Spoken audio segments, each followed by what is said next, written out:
عزیز طالبات السلام علیکم۔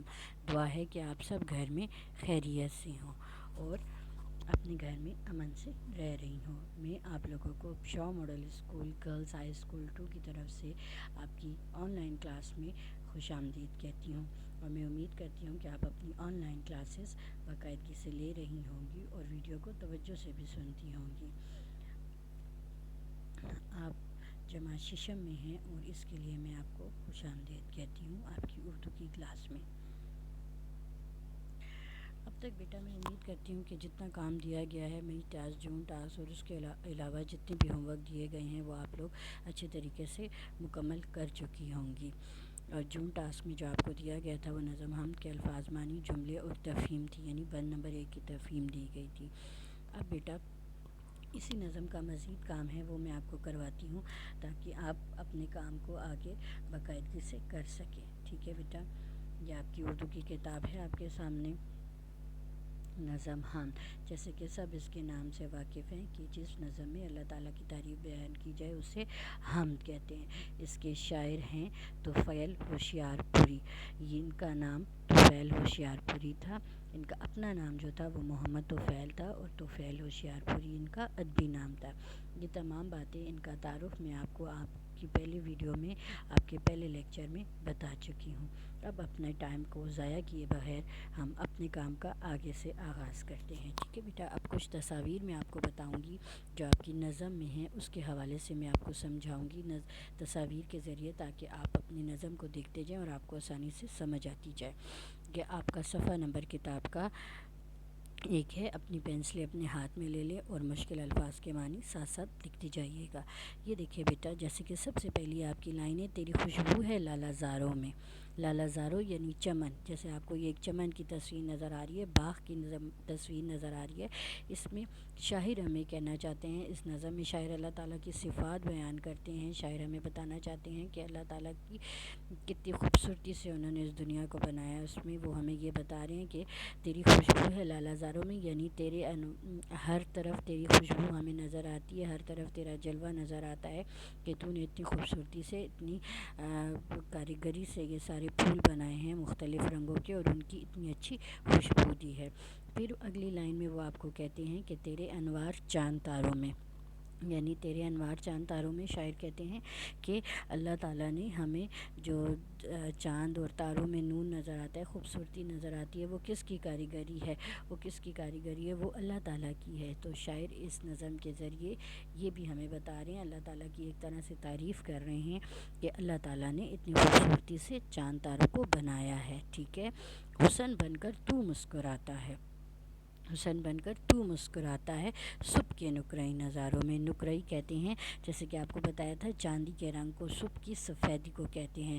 ٹھیک ہے بیٹا، تو حسن بن کر تو مسکراتا ہے، جیسے کہ آپ کو اس تصویر میں نظر آ رہا ہے کہ سورج نکل رہا ہے اور نیچے پھول اور پودے اور صحرا اور آسمان آپ کو نظر آ رہا ہے۔ تو یعنی شاعر اس میں بتانا چاہتے ہیں کہ صبح کے نقرئی نظاروں میں جب ہلکی ہلکی روشنی ہو رہی ہوتی ہے، سورج نکل رہا ہوتا ہے، تو اس وقت کا منظر کتنا پیارا ہوتا ہے۔ اس نظارے کو ہم دیکھتے ہیں تو ہمارے منہ سے بھی اختیار نکلتا ہے سبحان اللہ، اور ہم اللہ کی تعریف کیے بغیر نہیں رہ سکتے۔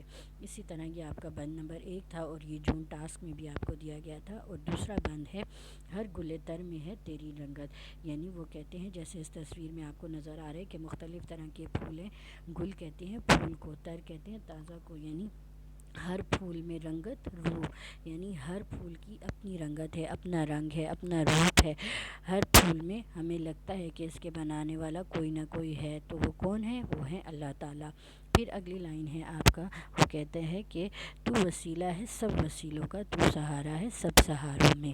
جیسے میں نے آپ کو پہلا مصرع بتایا، پہلا شعر بتایا کہ ہر گلے تر میں تیری رنگت جلوہ گر ہے تو بہاروں میں، تو یہ اللہ تعالیٰ کی یہ ایک نعمت ہے کہ اس نے ہمارے لیے مختلف موسم پیدا کیے، اور اس میں سے ایک نعمت بہار کا موسم ہے، اور اس میں ہر پھول کھلنے والا تازہ پھول میں اللہ تعالیٰ کا نور نظر آتا ہے۔ پھر وہ کہتا ہے تو وسیلہ ہے سب وسیلوں کا، تو سہارا ہے سب سہاروں میں، یعنی اے میرے رب، یعنی جب ہم تیرے بندے مشکل میں ہوتے ہیں تو تیری ذات ہمیں اس مشکل سے نکالتی ہے، کیونکہ ہم جانتے ہیں کہ اے میرے رب تو ہی ہمارا آسرا ہے، اور ہمیں مشکل وقت میں کون مدد دیتا ہے؟ ہماری مدد کون کرتا ہے؟ صرف اور صرف اللہ تعالیٰ کرتے ہیں۔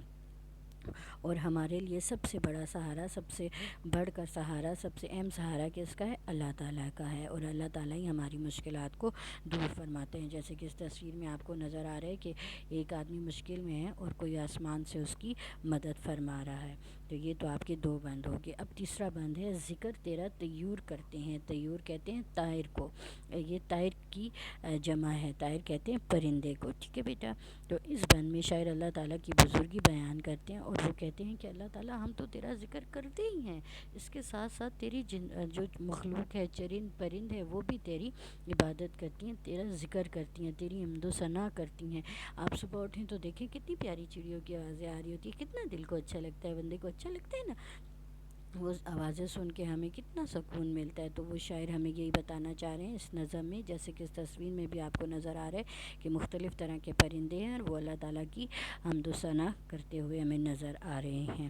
پھر وہ کہتا ہے کہ سبزہ زاروں میں مر ہزاروں میں، یعنی دیکھیں باغوں میں، پھولوں میں، چمن میں، ہر جگہ پہ ہمیں انسان بھی اللہ تعالیٰ کا ذکر کرتے ہیں، اور اس کے ساتھ ساتھ کون ذکر کرتے ہیں؟ پرندے بھی اللہ تعالیٰ کی حمد و ثنا میں مصروف رہتے ہیں۔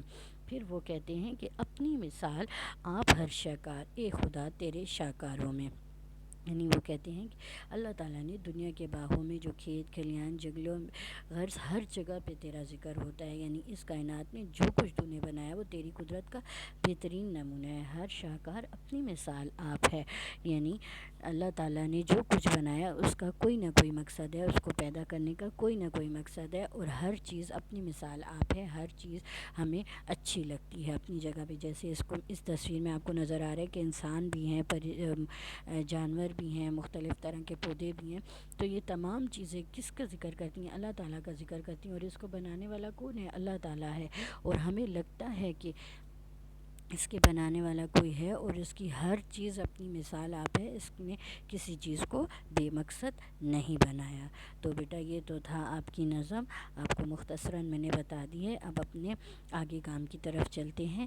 جیسے کہ آپ کی ایکسرسائز میں آپ کی مشق ہے صفحہ نمبر 2 پر، اس میں دیا گیا ہے کہ ہم کسے کہتے ہیں، تو ہم سب کو پتہ ہے کہ ہم اللہ تعالیٰ کی تعریف کو کہتے ہیں۔ جس نظم میں اللہ تعالیٰ کی تعریف بیان کی جائے اسے ہم کہتے ہیں۔ سوال نمبر 2 ہے کہ نظم میں پائے جانے والے ہم آواز الفاظ کو قافیہ کہا جیسے تارو، نظارو، ہم سے اس طرح کے مزید قافیہ الفاظ تلاش کر کے لکھے۔ تو بیٹا آپ کا آج کا ہوم ورک بھی یہی ہے۔ قافیہ کے بارے میں آپ کو تھوڑا بتا دوں کہ ہم آواز الفاظ جب ہم چھوٹے ہوتے ہیں تو ایک جیسی آواز رکھنے والے الفاظ، یعنی جو آخر میں ان کے لفظوں کے الفاظ ایک جیسی ہوتی ہے، ان کو ہم آواز الفاظ کہا جاتا ہے۔ پھر ان کو بعد میں قافیہ بھی کہا جاتا ہے۔ جب ہم بڑے ہو جاتے ہیں تو اس کا دوسرا نام سیکھتے ہیں، اور اس کا نام ہے ہم قافیہ الفاظ، یعنی ایک جیسے الفاظ، جو ایک جیسی آواز رکھنے والے الفاظ کو ہم قافیہ الفاظ کہا جاتا ہے۔ اور یہی آپ کا ہوم ورک ہے کہ کوئی سے 5 ہم قافیہ الفاظ آپ نے اپنی رف کاپی پر لکھنے ہیں، ٹھیک ہے بیٹا۔ تو میں امید کرتی ہوں کہ آپ کو آج کے کام کی سمجھ آ گئی ہوگی۔ آخر میں اتنا کہوں گی کہ گھر پر رہیں، اپنا بھی خیال رکھیں، اپنے گھر والوں کا بھی خیال رکھیں۔ بہت شکریہ، اللہ حافظ۔